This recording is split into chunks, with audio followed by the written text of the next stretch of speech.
আজকে হাইকোর্টে 10 নম্বর অভিজ্ঞতার 10 নম্বর নিয়ে মামলা ছিল, সেটার কিছু আপডেট এসছে। কিছু কিছু মানে শুনানির ধরন দেখে কিছুটা অনুমান করা যায়, যদিও শুনানিতে অনেক সময় বিচারপতিরা যা বলেন হয়তো রায়েতে তার প্রতিফলন সব ক্ষেত্রে কিন্তু হয় না। অনেক ভর্সনা, অনেক কিছু, অনেক ক্ষেত্রে, অন্য কেসের ক্ষেত্রে বলছি, আসে দেখা যায় সেই রায়ে তার প্রভাব কিন্তু অনেক ক্ষেত্রে পড়েও না। আজকে কিন্তু খুব ইন্টারেস্টিং কয়েকটা জিনিস এসছে। আর তার সাথে আর একটা প্রশ্ন, অনেকেই অলরেডি শুরু মেসেজ করছেন, স্যার কই আজকে রেজাল্ট হওয়ার কথা ছিল, এখনো অব্দি কোনো খবর নেই। সেটা নিয়েও একটা ছোট্ট আপডেট আছে, সেটাও বলবো। প্রথমে যেটা, আজকে কলকাতা হাইকোর্টে যে বিচারপতি অমৃতা সিনহার এজলাসে মামলা ছিল যে 10 নম্বর অভিজ্ঞতা। দেখুন, এই বিষয়ে বেশ কয়েকটি মামলা কিন্তু ছিল। একটি মামলা যেটা মূল মামলা ছিল, সেখানে কিন্তু বেশ গুরুত্বপূর্ণ কতগুলো বিষয় উঠেছে। 10 নম্বরটা মানে পাবার ক্ষেত্রে কি কি সুবিধা আছে, কি কি অসুবিধা আছে, বিভিন্ন যুক্তি উঠে এসেছে। যে বেসরকারি ক্ষেত্রে তারা পেতে পারেন, অন্যান্য ক্ষেত্রে প্রাইমারির কিছু উদাহরণ বিভিন্ন আইনজীবীরা তুলে ধরেছেন, এই বছরে পেয়েছিল, সেই বছরে পেয়েছিল।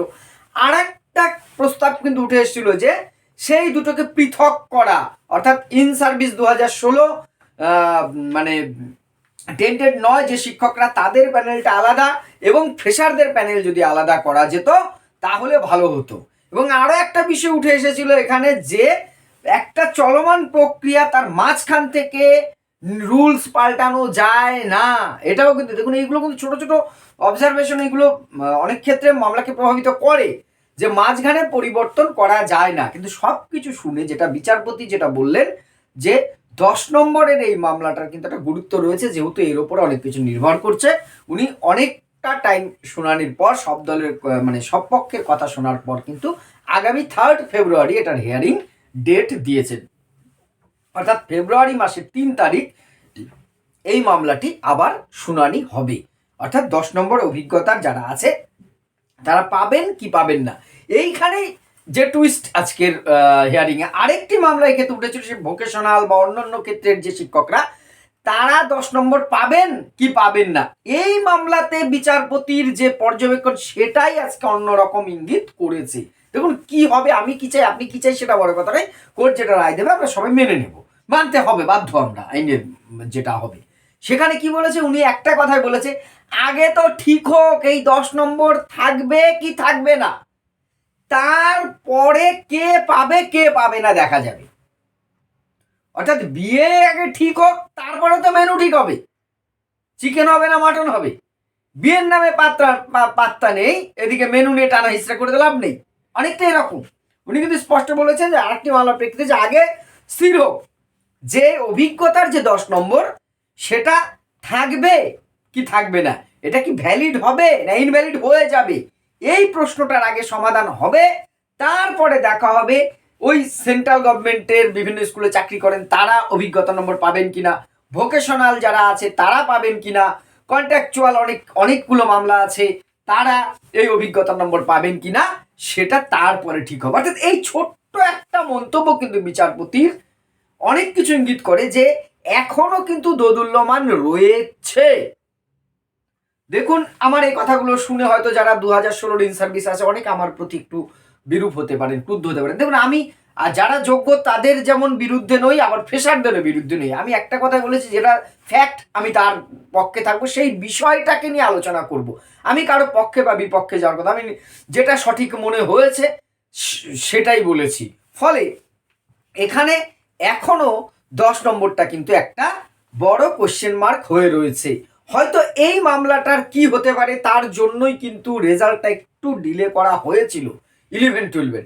যেহেতু আপাতত দেখুন কোনো স্টে অর্ডার নেই, কোনো রায় আসেনি, 10 বাতিল, এমন কোনো রায়ও কিন্তু আসেনি পৃথক করতে হবে প্যানেল।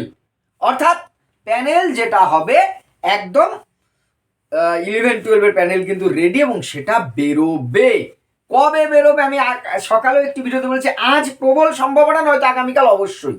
এবং আজকে এখনো অবধি যেহেতু কোনো নোটিফিকেশন নেই, আমি অন্তত এই বিষয়ে আগামীকাল কিন্তু রেজাল্টটা বেরোবে 21 তারিখ অবধি। যে তথ্য আমি একা পাইনি, আপনারাও পেয়েছেন, সুপ্রিম কোর্টের শুনানিতে দেখেছি, এসএসসির বিভিন্ন তথ্য বলেছি, শিক্ষামন্ত্রী ব্রাত্য বসুর কথা আমি এর আগে একদিন বলেছি। অর্থাৎ সব দিক বিচার করে সংবাদপত্রের প্রকাশিত তথ্য অনুযায়ী আগামীকালের মধ্যে, যেহেতু আজকে আর এসএসসি তো লাস্ট ল্যাপে ভালো দৌড়ায়, এটা আমি কিন্তু অনেকবার বলেছি যে সব কিছুই শেষ ডেটে যে করেছে।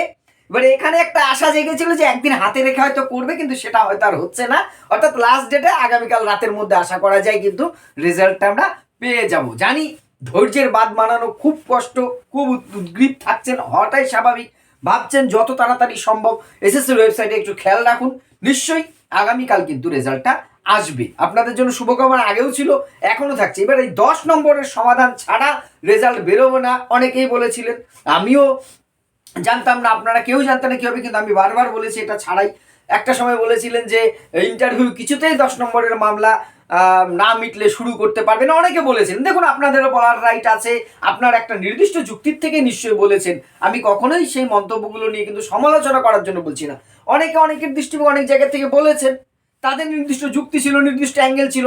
আমি তখনও বলেছিলাম যে না, যেহেতু গেজেটে এই বিষয়টা ক্লিয়ার করা রয়েছে, ফলে যেহেতু কোনো স্টে অর্ডার নেই, এই প্রক্রিয়া কিন্তু স্টে হয়নি যতক্ষণ পর্যন্ত কোনো কোর্টে, এই প্রক্রিয়া কিন্তু অনগোয়িং থাকবে এবং চলবে।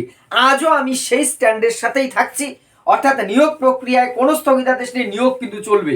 যদি 10 নম্বর এক্সপিরিয়েন্সের নম্বর নিয়ে কোনো এদিক সেদিকের রায় আসেও, তবু কিন্তু নিয়োগ প্রক্রিয়া সম্পূর্ণ বাতিল হয়ে যে একেবারে নতুন করে আবার শুরু হবে তাও কিন্তু নয়। সেক্ষেত্রে বড়জোর প্যানেল দুটো আলাদা হতে পারে, বা যাই হোক, তখন যদি সে তেমন কিছু আসে, যদিও সেই সম্ভাবনা খুব বেশি যে আছে তা নয়। কারণ আমরা দেখছি একের পর এক মামলাগুলো কিন্তু, যেটা ভিডিওগ্রাফির ক্ষেত্রে দেখলাম অন্যরকম রায়, কিন্তু হয়তো সাধারণ মানুষ আপনার যে এক্সপেকটেশন সেই আশা কিন্তু সব ক্ষেত্রে পূরণ করবে বিচার, মানে আদালত, তা কখনো হতে পারে না, হয়ও না। যাই হোক, আদালতের বা বিচার ব্যবস্থার সমালোচনা করার দৃষ্টতা আমার নেই, সেটা আমি করবো না। একজন নাগরিক হিসেবে যে রায় আসবে সেটা আমরা সবাই মেনে নেব। আর যেটা বললাম, রেজাল্ট আজ রাতে না হলে আগামীকাল কিন্তু রেজাল্টটা বেরোনোর প্রবল সম্ভাবনা, যদি বিশেষ কিছু পরিবর্তন এই একদিনের মধ্যে না ঘটে যায়। তাই একটু অপেক্ষা আমাদের করতেই হবে। দেখা যাক, এরপরে নতুন কোনো আপডেট পেলে অবশ্যই আপনাদের সাথে শেয়ার করব। আর আপনাদের মতামত, আমার ভুল ত্রুটি একদম ওপেন ফোরাম কমেন্ট বক্সে অবশ্যই জানাবেন। ধন্যবাদ।